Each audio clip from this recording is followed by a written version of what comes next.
out more. And it is hard to believe that it's been almost a week since the deadly tornadoes left a path of destruction in almost 6 states. But Mississippi is rising up and finding ways to help our fellows in Kentucky and beyond. And joining us today is Dr. Jay Smith. He is the Superintendent of Education for North Pike School District, and they've got a challenge for you that's up to some good. Hey, Dr. Smith. Hey, Rebecca, how are you doing today? I'm not going to complain at all.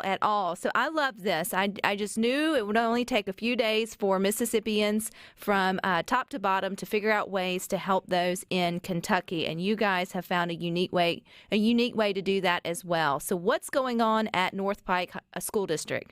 Well, I tell you what, this kind of stems back from my experience of being in Long Beach, working as superintendent there along the Mississippi Gulf Coast. And while I was there, one thing that I learned from them is they always, anytime a tropical storm or hurricane came through, they always paid it forward. So we were always raising goods and raising funds to try to help communities in need, and it was just their way of kind of giving back and repaying for all those folks that helped them right after Katrina. So just sitting back and watching them, I learned a lot about how to kind of organize those type things. So my wife and I and our daughter, we were kind of sitting around the table a couple of nights ago, and I said, we got Christmas holidays coming up, and that week after Christmas, we're not doing anything. Why don't we try to do something to kind of help the folks in Kentucky? And so it kind of stemmed from that conversation, and we used to have various things on the coast where we would, quote, stuff the school bus. So we kind of said, okay, well, let's just stuff a North Pike bus with Christmas toys, and let's take them to the kids of Mayfield, Kentucky. So that's kind of how that started, and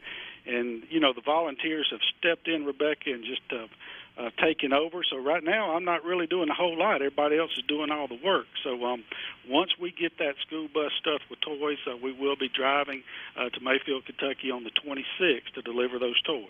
And I know there are probably many other needs right now going on in Kentucky with the tornadoes, but you do realize that, it's going to be Christmas next Saturday or Saturday after this one, and there's going to be a lot of kids that's going to look different this year than they were anticipating just a week ago. And does it fix everything that the tornado took for them? Of course not. But does it remind them that the Christmas spirit is still alive and well, and that there are people who still want to see children smile even on their sort of worst day? Did the community sort of rally around and say, yes, let's do that. Let's bring some Christmas spirit to Kentucky?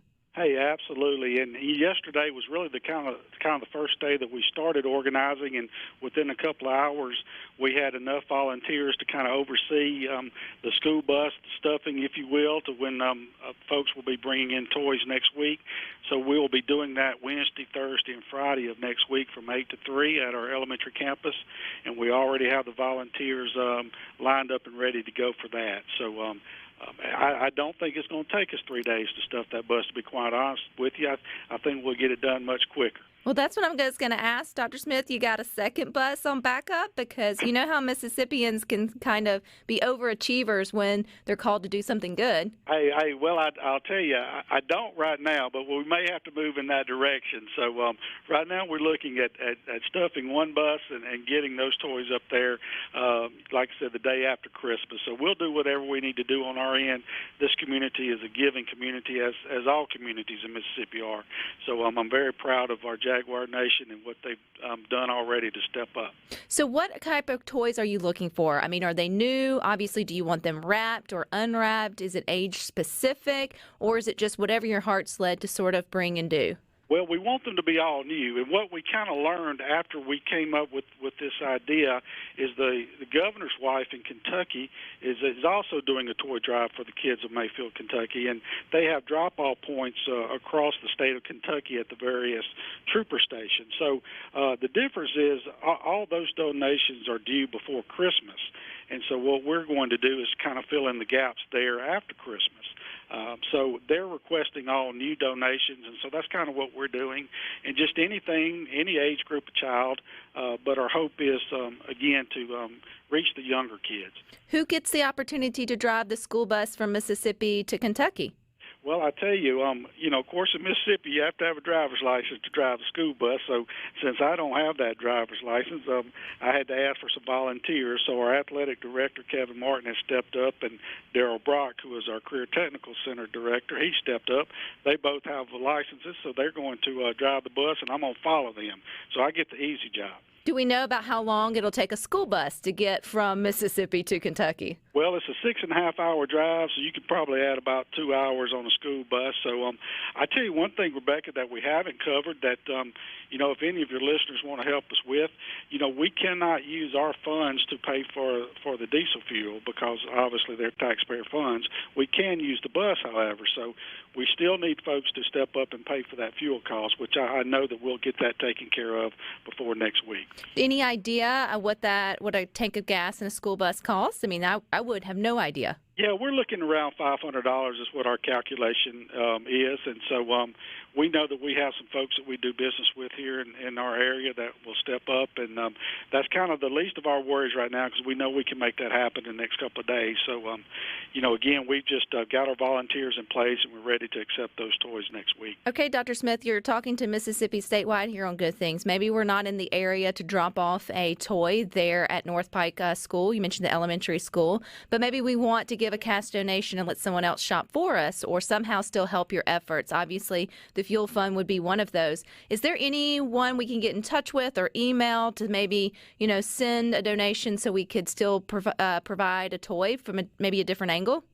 I tell you, unfortunately for us, we cannot accept those donations in cash, so we would have to receipt all of that. But I will tell you this, that they'll just do a Google search for the First Lady of Kentucky.